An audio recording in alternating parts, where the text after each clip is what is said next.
পিঠে পরবে, পিঠে না খেলে কি হয়? তাই সকাল সকাল আজকে ছিল পিঠের প্রস্তুতি। পিঠে হয়ে গেছে, সিদ্ধ পিঠা। এরপর খেয়ে নেব।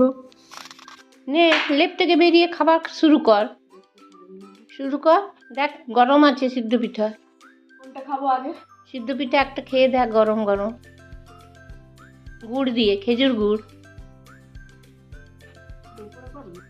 আজকে এত কিছু মেনু, মানে সাথে ইডলিও ছিল আর সাথে সেদ্ধ পিঠে।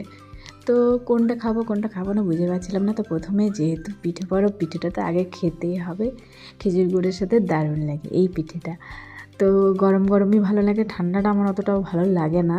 তো অনেকেই পরে বাসিগুলো খায়, বাসি হলে ভাজাটা ভালো লাগে, তো সেদ্ধ হলে গরম গরমটাই ভালো লাগে। তো ইডলিটাও সাথে একটু খেয়ে নিলাম। আর পুরো সব তো খেতে পারবো না, তো যতটা পারি আর কি, অল্প একটা কি দুটো ইডলি খাবো, বাকি সিদ্ধ পিঠাটা খাবো।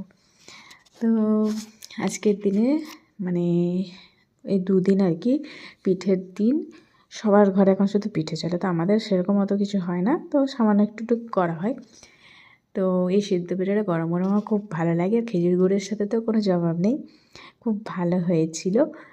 তো খেয়ে নিচ্ছি চটপট করে। তো আপনাদের কার কার বাড়িতে হয়েছে?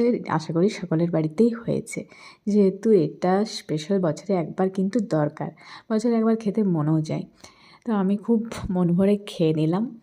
তাহলে আজকের ভিডিও এখানে শেষ করছি, দেখা হচ্ছে আবার নেক্সট ভিডিওতে। ততক্ষণের জন্য সকলে ভালো থেকো, সুস্থ থেকো, take care all, see you next video and stay tune with me. দেখা হচ্ছে নেক্সট ভিডিওতে। তাহলে বাই অ্যান্ড টাটা।